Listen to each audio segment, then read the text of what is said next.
Aloha, dear friends. Happy Ridván. On behalf of the Metro Atlantic Cluster, it's my great pleasure to welcome you to the 12 Days of Ridván storytelling series. Over the next 12 days, Baha'is throughout the world will be celebrating the Festival of Ridván, commemorating Baha'u'llah's declaration to his followers on April 22nd in 1863 in the small garden just outside Baghdad, which his companions named Ridván, meaning paradise. Having been banished from his home in Baghdad, Baha'u'llah stayed here for 12 days before departing the city on a 4-month journey to Constantinople. During this time, he revealed special tablets and received countless numbers of friends and strangers, many heartbroken and in tears as they bid him their final goodbyes. And so for the next 12 days, now through May 1st, friends throughout our cluster, children, junior youth, and youth, young and old alike, will be sharing their favorite Ridván stories, prayers, and readings, along with musical selections and singing in celebration of this great historic occasion. We hope you join us each day as we celebrate Ridván, which Baha'u'llah himself designated as the holiest and most significant of all Baha'i festivals.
Hello, dear friends. My name is Masud Olufani, and I'm sitting here at my desk this morning, and it's absolutely gorgeous Tuesday. I mean, the sky is blue, there's a light breeze in the air.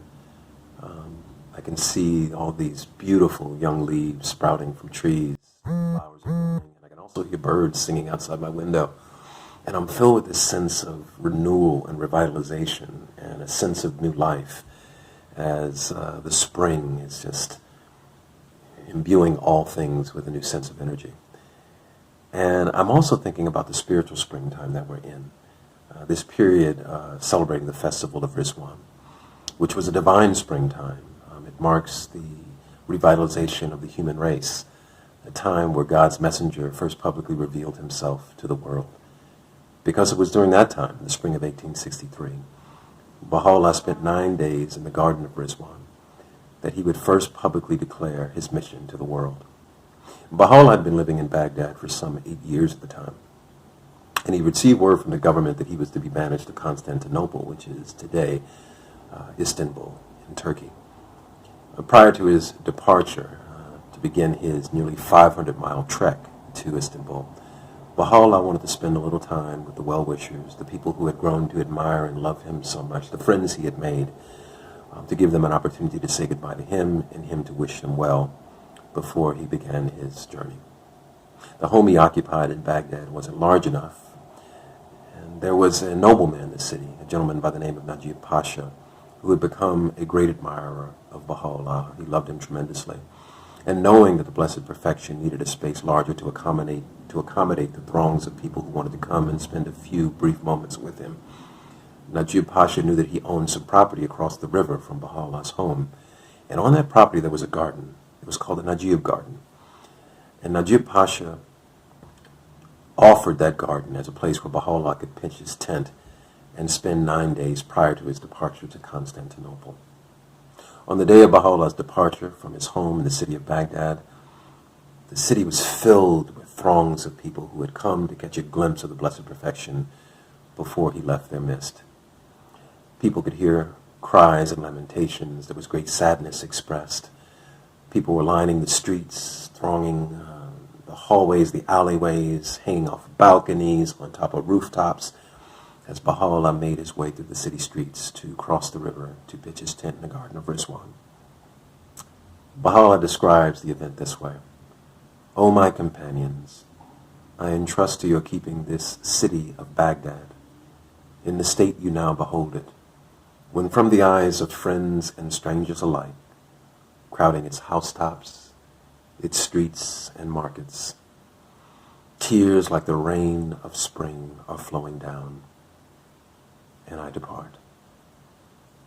And with that, Baha'u'llah climbed into a small boat to cross the river to arrive at the Garden of Ridván.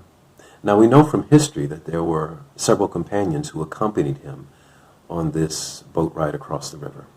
And those companions included, first and foremost, Abdul Baha, the master, the beloved master of the Baha'i faith, who was 18 years old at the time. There was also his younger brother, Mirza Mitti, the purest branch, who was 14 at the time. And younger still was Muhammad Ali, who was 10 at the time, the younger brother. And also accompanying them was Mirza Akkad Jan, Baha'u'llah's secretary, who unfortunately would go on to become an archbreaker of the covenant of Baha'u'llah. The small party climbed into the boat and they crossed the river and disembarked in the Garden of Ridván. Baha'u'llah marched majestically up and down the avenues of the garden, which was beautiful with all of its flowers. The plaintive cry of the nightingale could be heard. And his tent was pitched. And it was there during the course of that day that he was finalizing all the business affairs that needed to be tidied up prior to his departure. And the friends gathered, the companions, all of those who had come to say goodbye. And it was at the culmination of that day that he publicly declared his mission for the first time in the history of the Baha'i faith, marking the climax of 10 years of his revelation and the consummation of the first phase of his ministry. Some of those who were present knew, of course, that Baha'u'llah was the manifestation of God, the one whom all the religions had been waiting for, but they were sworn to secrecy because Baha'u'llah had chosen this moment to publicly reveal himself. And it's because of that momentous occasion, that singular event, that we celebrate this really remarkable time, because it marks the renewal of the body politic of humanity, the restoration of humankind through divine revelation, through the personage of the Blessed Perfection, Baha'u'llah. And Baha'u'llah has left some really beautiful and remarkable words regarding the significance of that momentous occasion. And I just wanted to share a few of them with you. "The divine springtime is come, O most exalted pen. For the festival of the All-Merciful is fast approaching. This is the day whereon the unseen world crieth out, Great is thy blessedness, O earth, for thou hast been made the footstool of thy God, and been chosen as the seat of his mighty throne. Rejoice with exceeding gladness, O people of Baha, as you call to remembrance the day of supreme felicity, the day whereon the tongue of the Ancient of Days have spoken.